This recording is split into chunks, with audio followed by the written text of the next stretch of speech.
मित्रांनो, आजचा भूमितीचा पेपर अतिशय सोपा होता. बघा, तुम्ही पटकन रिव्हिजन करून घ्या. आपलं कुठे चुकलं आहे ते तुमच्या लगेच लक्षात येईल. अतिशय सोपा असा आजचा पेपर. आता बघा, प्रश्न पहिला 4 अतिशय सोपा होता. खालीलपैकी कोणते पायथागोरसचे त्रिकुट आहे? अर्थात मित्रांनो 3, 4, 5 हे याचं उत्तर होतं. पुढचा प्रश्न बघा काय होता. 2 अंतस्पर्शी वर्तुळांच्या त्रिज्या 4 व 5 सेमी आहेत. आता अंतस्पर्शी आहेत म्हणजे त्रिज्यांची वजाबाकी होईल. म्हणजे 5 मधनं 4 गेले, उत्तर 1 येईल, 1 सेमी असेल. तिसरा प्रश्न काय होता बघा. खालीलपैकी हा बिंदू X अक्षावर आरंभ बिंदूच्या उजवीकडे आहे. आता उजवीकडे जर बघितलं तर अर्थात त्याचा y कोऑर्डिनेट y अक्षाचा निर्देशक 0 असेल, म्हणजेच तो असणार आहे 2, 0, D याचं उत्तर होतं. चौथा प्रश्न अतिशय सोपा होता. 5 सेमी बाजू असलेल्या घनाचे घनफळ. घनाच्या घनफळाचे सूत्र माहिती मित्रांनो आपल्याला. बाजूचा घन असतो, 5चा घन केला 125 मिळाला, म्हणजे 125 घन सेमी हे त्याचं उत्तर होतं. चला पुढे बघूया. 2 समरूप त्रिकोणांच्या संगत बाजूंचे गुणोत्तर 3:5 आहे, तर त्यांच्या क्षेत्रफळाचे गुणोत्तर काढा. तर संगत बाजूंचे गुणोत्तर कसे असते तर त्याच्या बाजूंच्या वर्गांच्या प्रमाणात. तर ऑब्व्हियसली मित्रांनो, हा समजा आपण क्षेत्रफळ A1 A2 घेतलं तर 3चा वर्ग छेद 5चा वर्ग करणार तर 9/25 हे त्याचं उत्तर होतं. अर्थात तुम्हाला तिथे त्याचं कारण लिहायचं आहे. चौरसाचा कर्ण 10 वर्गमुळात 2 सेमी असल्यास त्या चौरसाची बाजू काढा. मित्रांनो, इथे सुद्धा चौरसाची बाजू बरोबर काय येतं तर वर्गमुळात 2 गुणिले चौरसाचा कर्ण. तर मित्रांनो, आपल्याला काय काढायची, बाजू काढायची.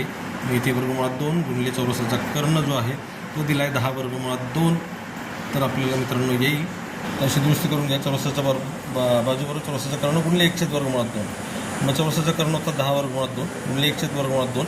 तर मित्रांनो हा वर्गमुळात 2 वर्गमुळात 2 जाईल, म्हणजे उत्तर येईल याचं 10. हे लक्षात असू द्या. पुढे एका वर्तुळाच्या एका लघुकंसाचे माप 70 आहे.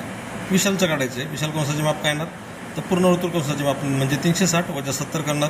तर मित्रांनो त्याचं उत्तर येईल 290. हे लक्षात घ्या. याचं उत्तर असणार आहे 290. हे विशाल वर्तुळ कंसाचं माप असणार आहे. ओके.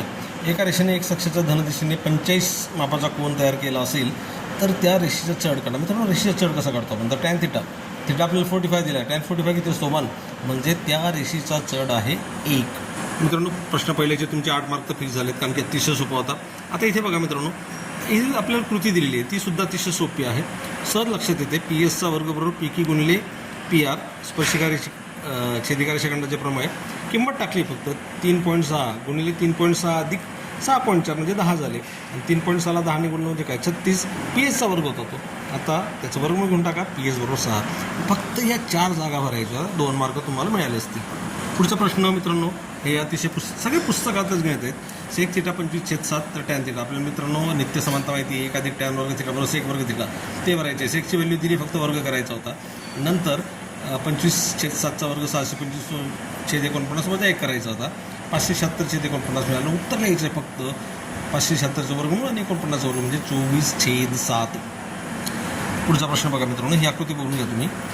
तर इथे थोडक्यात एक चौरस दिलेला आहे ज्याची बाजू 7 आहे आणि वर्तुळ पाकळी दिलेली आहे. याचीसुद्धा आपल्याला सहजपणे ही ॲक्टिव्हिटी जी ती करता येणार आहे. बघूया. तर मित्रांनो, चौरसाचे क्षेत्रफळ म्हणजे बाजूचा वर्ग म्हणजे 7चा वर्ग किती झालं 49. चौरसाचे क्षेत्रफळ येणार मित्रांनो 49 चौरस मध्ये. आता वर्तुळ पाकळीचं काढायचं. वर्तुळ पाकळीचं दिलेलंच आहे 38.5. मग आता करूया आपण छायांकित भागाचे क्षेत्रफळ बरोबर इथे चौरसाचं क्षेत्रफळ त्याच्यातनं वर्तुळ पाकळीचं क्षेत्रफळ वजा होईल. यांची वजाबाकी करून उत्तर लिहायचं आहे 10.5. 4 रिक्त जागा आहेत, 2 मार्क्स. हे सुद्धा 4 मार्क सहज मिळतील. पुढचा प्रश्न ब. कोणते 4 सोडवायचे आहेत. आता मित्रांनो हे सुद्धा अतिशय सोपे होते. आता आकृतीवरूनच कळतं कोण दुभाजकाचं प्रमेय आपल्याला लावायचं आहे. तुम्ही मात्र डिटेल लिहिलं असेल, मी तुम्हाला पटकन सांगण्यासाठी लिहिलं आहे. बघा, त्रिकोण MNP कोण दुभाजकाच्या गुणधर्मानुसार मित्रांनो MN/NP बरोबर MQ/QP येणार. 25/40 बरोबर 14/QP.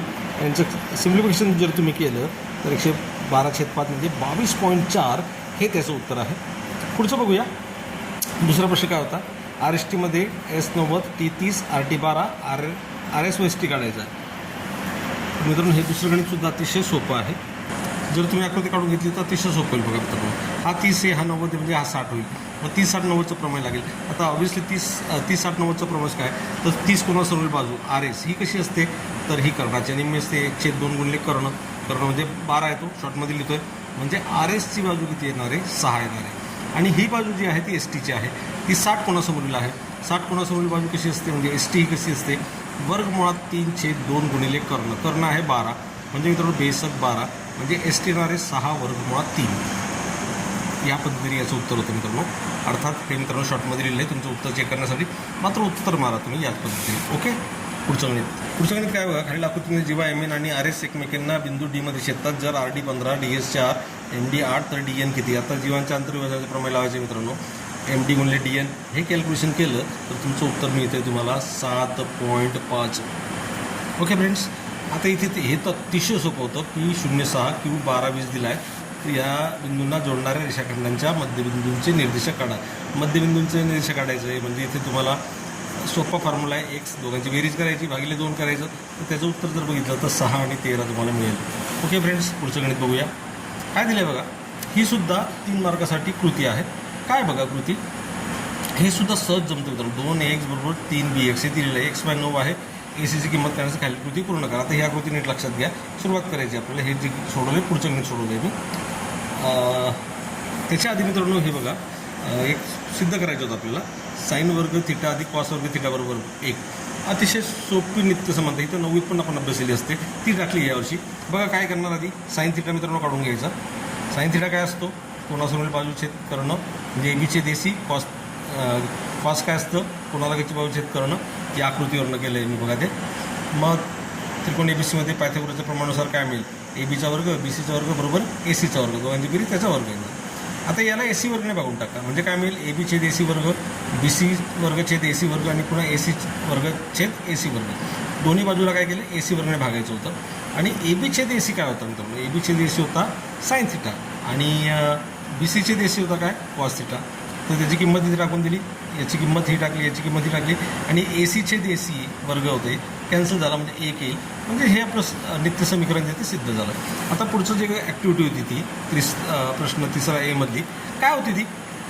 तर ही आकृती दिली. पुढे ॲक्टिव्हिटी आपल्याला पूर्ण करायची. नीट लक्षात घ्या. इथे दिले 2x बरोबर 3bx. याच्यामध्ये आपल्याला एक मिळतं. तर या पद्धतीने भरायचं होतं. 3 अधिक 2/2 म्हणजे ही योग क्रिया केली. 5/2 मिळाला.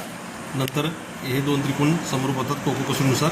पुन्हा एकरूप त्रिकोणाच्या संगत बाजू असल्यामुळे त्या प्रमाणात आहेत ते लिहिलं आणि ते कॅल्क्युलेशन केलं. फक्त 9×45 40 भागिले 2 9×5=45 भागिले 2 म्हणजे 22.5 हे त्याचं उत्तर होतं. पुढची कृती अतिशय सोपी होती बघा मित्रांनो. इथे आपल्याला दिलं या 2 बाजू कशा आहेत एकरूप दिल्या आहेत आणि ॲक्टिव्हिटी पूर्ण करायची. काय बघा दिलेले ते एबी बरोबर बीसी काय आहेत तर पक्ष आहे. BSc बरोबर 45, AB बरोबर BC बरोबर 1/2 देसी. कारण की समद्विभुज त्रिकोणाचा प्रमेय आपल्याला सांगता येईल. एसीची किंमत टाकली वर्गमुळात सोडवलं. आता वर्गमुळात म्हणजे काय मित्रांनो. तर थोडक्यात 2 वर्गमुळात 2 तो लिहिला. 2 वर्गमुळात 2 आणि वर्गमुळात 2 वर्गमुळात 2 शिल्लक राहिले. झालं याचं उत्तर.